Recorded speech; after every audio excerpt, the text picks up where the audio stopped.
काम उल्टा सीधा बेवफा करेला। तो क्या हाल बा भाई लोग, ठीक बानू? ठीके होई नहीं। आज के वीडियो मतलब इतना जबरदस्त होए वाला बा ना, जरूर पूरा वीडियो देखिए, देख के मजा लिहा। और ये वीडियो बनावे के मकसद देखे बा, मनोरंजन खातिर वीडियो बनता है, बस केहू के दिल दुखावे खातिर ना। देखिए और देख के हंस के भूल जाइए। साले का खोपड़ी तोड़ साले का। ओढ़ी के साल माल चली है भोर में, तो ओढ़ी के साल माल चल अइह भोर में। हल्का सा लगा लगाईली है भोर में, ओढ़ी के साल माल चली है भोर में। हाय हाय, 4 बजे भोर में बुलावा तड़ा, केलम बुलावा तड़ा, हमनियो कह दा। नहीं। ना ना, हमनी केहू से ना कहम, हमनी चल आएम अकेले, टेंशन ना ला, अकेले ही आएम। बस तोरा खाली जौरे रहम सा, मार देनी बुला ला। एहे रहा नहीं जाता, तड़प ही ऐसी है ना। ओढ़ी के साल माल चली है भोर में, ओढ़ी के साल माल चल अइह भोर में। चलो वही जाए आज हमनी। अब पिछला बार गए रहे नहरवा के वही में, नहरवे में नु ए प्रमोद भैया। अरे कहना क्या चाहते हो? 2 आदमी के और बुला ली क्या, भौजी के मन खुश हो जाई। ओढ़ी में पानी तोहरा ओढ़ लागी हो, आ ढोढ़ी में पानी तोहरा ओहरे लागी हो बुची, बुझी हो जवानी तोहर चढ़े लागी हो सोना। ए भैया, ढोड़ी में पानी ओढ़े लगती तो जवानी चढ़ जाती, तो तोरे मुँहे सुन लियो हमने। कहता हूँ दूसरा जगह पानी ओढ़े लगी तो बूढ़ हो जाई। तो ये भैया यहीं पर एगो शेर मार दी। नहीं। मार देवे दा, मर दे नहीं ना, कहिए देवे दा। अरे कहना क्या चाहते हो? रात भर जगाई देलू चूड़ी खान काई के, रात भर जगाई देलू चूड़ी खान काई के, आ तोरा बस के हौ न रे पतर की, जो न भेज दिए तो अपना माई के। हाँ खरिहनिया में काम उल्टा सीधा बेवफा करेला। तो धीरे धीरे मारी राजा ऊपर चोट लागता। तो धीरे धीरे मारी राजा जी चोट लागता। लाना ला मारवा बताड़ी कि कहता कि चोट लागता। कौन है ये लोग, कहाँ से आते हैं? हमारी तो चोट लगी ना, मजा ला ना। लाना कहता कि धीरे धीरे मारी राजा जी चोट लागता। अभी मजा आएगा ना भिड़ो। पता ना कौन नशा करेला, नशा करेला, जब मिले बाउर दशा करेला। पता न कौन नशा करेला, मस्त प्लान है। मालूम भाई कौन नशा करेला? इस सारवा ताड़ी चोरा के पी के आयल बा, वैसे नु तोरा के दुर्दशा करता। ओह माय गॉड,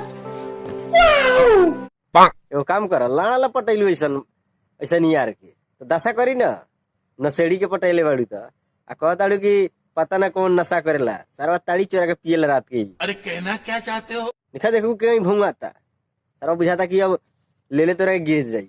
मार होई जाई हो तब न भेटाई हो, होई जाई मार हो तब न भेटाई हो। कैसा लगा मेरा मजाक? काहे हो, का खूबी बा तोरा में? मार होई जाई तैयो न भेटाई। सजेले बाड़ू मार्केट तो दिखावा ना तनी। अभी बानी हम काचे कुआरा रे, नहीं दे हम सामान उधार। तो पैसा ले ला, समझ रहे हो, समझ रहे हो? उधारे ना देबू तो का हो जाई, पैसा ले ला, पैसा से देबू नु। कितना फीस बा तोहर बता दो, फीस बता ना दो, वही हिसाब से तेरा पैसा दिया। अभी मजा आएगा ना भिड़ो। तो हर बहिन से देखो हाथ की ठेकी नहीं उधार है, तो पैसा ले ला। नहीं। एक्शन से भरपूर।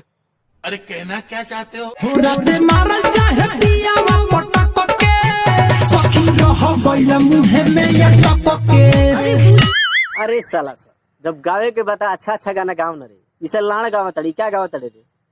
ये अच्छा गाना है, एकरे के अच्छा गाना कहल जाला। अच्छा अच्छा गाना गाओ। कौन है ये लोग, कहाँ से आते हैं? कभी साइड सॉन्ग गाओ, भक्ति गाओ, लव स्टोरी गाओ, यो सब तो गाने नहीं हुआ। मस्त प्लान है।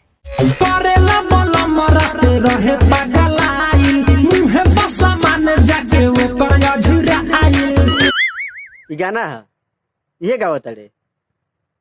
एगो काम कर, तू एक बेर नु अपना घरे पहले ही बजा ले गाना, ओकरा बाद हम कहम कि हाँ ई गाना बढ़िया बा आ हमनियो बजाएम सब। हाँ शेयरो कह देम, टेंशन का लाड़ लेता रे। कौन है ये लोग? कहाँ से आते हैं ये? ई सरवा चाइना से आयल बा, चाइना के बड़े रे सरवा, काहे ऐसा गावत रे गाना? इंडिया के बड़े तो इंडिया नहीं गाओ ना, अच्छा गाओ। बड़ा हरामी हो बेटा। हम हरामी ननु बड़ी, ई सरवा हरामी बा न। देखा तो कैसन कैसन गाना गावता, समझावा एकरा के। जो बन रह गइला भीतरी न सकके सखी रह गइला मुहे में या टपके। ए काका एगो काम कर, गोरियावा सरवा के देखा कैसन कैसन गाना गइले बा। चला जा भोसड़ी के हमरा के ना कहियो, एकरे कह न, ओकरे गोरियावा। बड़ा हरामी हो बेटा। हरामी बोलले बा, पूरा हरामी बा सरवाई। जब अच्छा अच्छा गाना गएबे तो केहू रोस्ट करी, केहू गरियाई ननु गरियाई। अच्छा अच्छा गाना गाओ ना, अगर अच्छा अच्छा ना गएबे तो रेलाई पे लाई तो होबे करी। जितना सुने के होई उतना सुन ना, गावते रह, मजा आई तोहरो हमनियो के मजा आई। कैसा लगा मेरा मजाक? फुचुर फुचुर फेंकता रंगावा। फुचुर फुचुर फेंकता रंगावा, पिचकारी से कि कुछ और में से? अभी मजा आएगा ना भिड़ो। का हाल बा भाई लोग, ठीक बा नु? नहीं मतलब आज के वीडियो बनावे के मकसद एक बा कि सिर्फ इंटरटेनमेंट के लिए, मतलब हंसी मजाक के लिए वीडियो बनता। अरे कहना क्या चाहते हो? एक दिल पर मत लिया और देखिए हंस के भुला जाइए। सोइया जी हमार हो चिड़ैया बन के उड़ गइले। चिड़ैये बन के उड़े लगले। देखिए केहू के दूसरा के खोता में न जाके कदम घुस जाइए। एगो काम करा ना भौजी, पकड़ के रखना हुनकरा के, न तो देखिए कदम दूसरा के खोता जब पकड़ लिए नु तो तोहर खोता पछतावे लगी, रोए लगबू। बाद में कहू कि हमारा सैया जी हमें छोड़ के दूसरा जगह पकड़ ले। समझ रहे हो? समझ रहे हो? भतार के अपना कब्जा में रखल जाला, मतलब बहला फुसला के, न तो जाना दारू काम बिगड़ जाई। सोइया जी हमार हो चिड़ैया बन के उड़ गइले। तो देखिए कहूँ दूसरा खोता में जाके घुस न जास, काहे के हुनकर के अपना कब्जा में रख, आ अपन खोता दिखौले रख कि वही में वो अजुरायल रहिए। न तो जब बहक जाइए नु तो फिर तोरा पछतावे के पड़ी। अब बाद में रोए लगबू, कहबू कि बोलू हमार भतार हई नहीं करत, हऊ नहीं करत, तो अपना कब्जा में रख। मस्त प्लान है। कहनी की ऊपर से डालो तू रंगावा तो जोर जोर से जबना के टोए लागल। अच्छा तो तू कहलू कि ऊपर से डालेला रंगवा, तो जोर जोर से धके जो बना टोए लागल। ते भौजी मजा तो आयल होई?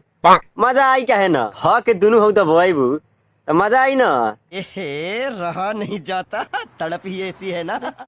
भयो मजा ले ले हो या तू मजा ले ले होबू तो मजा ले रहा। होली के महीना बाटे, लाड़ शर्मा ताड़ू, खतरा बाहर बाड़ू तो देवरे से काम चला ल। अगर देवरा न भेटाई तो गाँव में होई नु कोनो बूढ़ पुरानी ओकरो पटिया लिह। तो हर बहिन तो कहा ताड़ू कि जब टोए न देनी तो जोर जोर से रोए लागल, रोए न लागल और दोनों धके तो टोए लागल। फुचुर फुचुर फेंकता रंगावा, कथी में से हो? फुटल बाहा पिचकारी। अच्छा हमरा बुझा गेल ह कि हो में से। फुचुर फुचुर फेंकता रंगावा, चला जा भोसड़ी के फिचकारी से कि कुछ और में से? हाँ फिचकारिये से फेंकत होई, काहे कि होली के महीना बानू डलवावा ना, क्या टेंशन लेता रे? बड़ी याद आवे होलिया में। अच्छा तो बड़ी याद आवे होलिया में। ते भाई तो ये हमार लाड़ चट तड़ा, जाना ओकरा ससुरा मार के एक मिनट में हनुमान बना दी। बड़ी याद आवे होलिया में। सर कहता बड़ी याद आवे होलिया में, तो यहाँ गाँव में रह के सारा रोत जा ओकरा ससुराल में न जा। खा लागी जब ओकर बलमुआ तोरा के जब खोजे लगी हऊ लमका डंटा लेके तो भागे के तोरा रास्ता न मिली। मार रहे जब ले मजा लूट लो तो अब काला टेंशन ले ले बड़ा लाड़ खातिर, जाए दो चल गई तो। कैसा लगा मेरा मजाक? अगर थोड़ा भी अच्छा लागल है वीडियो तो प्लीज भाई चैनल के सब्सक्राइब कर लिया और लाइक कमेंट शेयर लगा दिया दिल करे तो।